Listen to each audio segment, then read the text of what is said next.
Bismillahirrahmanirrahim. Assalamualaikum warahmatullahi wabarakatuh. Baiklah, di sini saya akan menjelaskan sedikit tentang manfaat mengetahui asbabun nuzul. Secara umum, mayoritas ulama mengakui manfaat asbabun nuzul dalam upaya penafsiran Al-Quran. Dalam hal ini, mengetahui asbabun nuzul mempunyai beberapa faidah sebagai berikut, yaitu mengetahui hikmah pemberlakuan suatu hukum dan perhatian syariat terhadap kemaslahatan umum dalam menghadapi segala peristiwa sebagai rahmat bagi umat. Hal ini bermanfaat baik bagi orang Islam maupun bukan. Orang yang beriman akan bertambah imannya dan bertambah kuat keinginannya untuk melaksanakan hukum itu, karena diketahuinya ada kemaslahatan di dalamnya. Adapun bagi orang yang tidak atau belum beriman, akan bisa beriman jika ia tahu bahwa hukum Islam dimaksudkan untuk memelihara kemaslahatan manusia. Yang kedua, dengan mengetahui asbabun nuzul dapat membantu kita untuk memahami ayat dan menghilangkan kemusykilan yang mungkin timbul. Sebagai contohnya adalah kasus Marwan bin Hakam yang mengalami kemusykilan dalam memahami firman Allah surat Ali Imran ayat 188 yang berbunyi, La tahsabannal ladzina yafrahuna bima atau wa yuhibbuna ayyuhmadu bima lam yaf'alu fala tahsabannahum bimafazatin minal adzabi walahum adzabun alim. Dia mengatakan, jika orang telah senang dengan apa yang telah diberikannya dan ingin dipuji dengan apa yang tidak dilakukannya, akan disiksa. Maka kita semuanya akan disiksa. Dia tetap dalam kesulitan dalam memahami ayat tersebut. Sampai Ibnu Abbas menjelaskan bahwa ayat tersebut diturunkan mengenai orang Yahudi. Ketika Nabi menanyakan sesuatu, mereka merahasiakannya dan memberikan jawaban yang tidak sebenarnya. Mereka berpura-pura telah menjawab pertanyaan Nabi dan ingin mendapat pujian dari beliau Shallallahu Alaihi Wasallam. Manfaat yang ketiga yaitu apabila lafaz yang diturunkan itu bersifat umum dan ada dalil yang menunjukkan pengkhususannya, maka adanya asbabun nuzul akan membatasi taksis atau pengkhususan itu hanya terhadap yang selain bentuk sebab, dan tidak dibenarkan mengeluarkannya dari cakupan lafaz yang umum itu, karena masuknya bentuk sebab ke dalam lafaz yang umum itu bersifat qat'i atau pasti, tidak bisa diubah. Maka ia tidak boleh dikeluarkan melalui ijtihad, karena ijtihad itu bersifat dzanni atau dugaan. Pendapat ini dijadikan pegangan oleh ulama umumnya.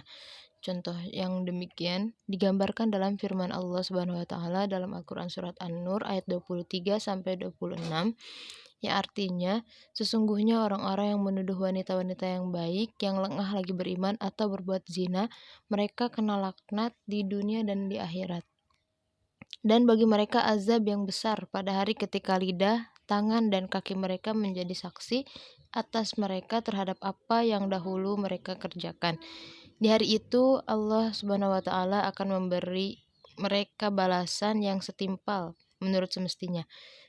Dan tahulah mereka bahwa Allah lah yang benar, lagi yang menjelaskan segala sesuatu menurut hakikat yang sebenarnya. Ayat ini turun berkenaan dengan Aisyah secara khusus, atau bahkan istri-istri Nabi lainnya. Hal ini merupakan ancaman dari Allah Subhanahu wa taala kepada orang-orang yang menuduh wanita yang baik-baik yang sedang dalam keadaan lengah berbuat zina, sedangkan mereka adalah wanita-wanita yang beriman. Disebutkan secara mayoritas mukminat, maka ummahatul mukminin termasuk ke dalam pengertian ini secara prioritas lebih dari semua wanita yang baik-baik. Terlebih lagi, wanita yang menjadi penyebab turunnya ayat ini yaitu Sayyidah Aisyah binti Abu Bakar As-Siddiq radhiyallahu taala anhu.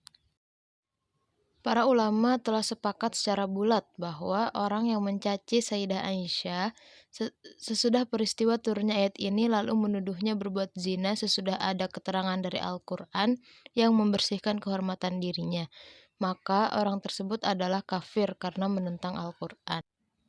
Keempat, mengetahui sebab turunnya ayat adalah cara terbaik untuk memahami Al-Quran dan menyingkap kesamaran yang tersembunyi dalam ayat-ayat yang tidak dapat ditafsirkan tanpa pengetahuan sebab turunnya. Al-Wahidi menjelaskan, tidak mungkin mengetahui tafsir ayat tanpa mengetahui sejarah dan penjelasan sebab turunnya. Ibnu Daqiq Al-Aid berpendapat, keterangan tentang sebab turunnya ayat adalah cara yang tepat untuk memahami makna Al-Quran. Menurut Ibnu Taimiyah, sebab turunnya ayat akan membantu dalam memahami ayat karena mengetahui sebab akan mengantarkan pengetahuan kepada musababnya atau akibatnya.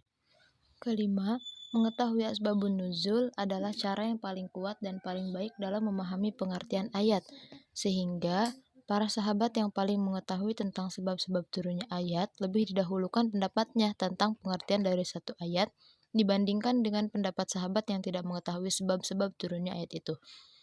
Bahkan, Al-Imam Al-Wahidi dengan tegas mengemukakan pendiriannya yaitu la yumkinu ma'rifatu taysirul ayah dunal wukuf ala qissatiha wa bayani nuzuliha, yang artinya tiadalah mungkin seseorang mengetahui tafsir dari suatu ayat tanpa mengetahui kisahnya dan keterangan sekitar turunnya ayat tersebut. Memang asbabun nuzullah yang menjelaskan siapa pelaku sejarah turunnya ayat, bagaimana rentetan kejadiannya, dan seterusnya. Ringkasnya, dengan mengetahui asbabun nuzul berarti memahami aspek histori penafsiran Al-Quran. Contoh ayat yang turun dan diketahui asbabun nuzulnya dalam Al-Quran Surat Al-Ma'idah ayat 93. Tidak berdosa bagi orang-orang yang beriman dan mengerjakan kebajikan tentang apa yang mereka makan dahulu apabila mereka bertakwa dan beriman, serta mengerjakan kebajikan, kemudian mereka tetap bertakwa dan beriman. Selanjutnya, mereka tetap juga bertakwa dan berbuat kebajikan, dan Allah menyukai orang-orang yang berbuat kebajikan. Setelah menjelaskan keharuman khamar, timbul pertanyaan di kalangan kaum muslimin tentang mereka yang telah meninggal dunia, tetapi ketika hidupnya mereka pernah meminum khamar, padahal ketika itu khamar belum diharamkan. Demikian diriwayatkan dalam kitab-kitab sahih antara lain melalui Anas bin Malik, Ibnu Abbas, dan lain-lain.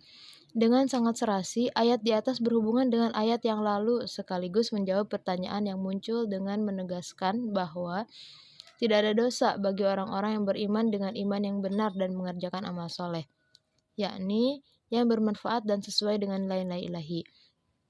Tidak ada dosa bagi mereka menyangkut apa yang telah mereka makan dan minum dari makanan dan minuman yang terlarang sebelum turunnya larangan apabila mereka bertakwa dan beriman, serta mengerjakan amal-amal soleh.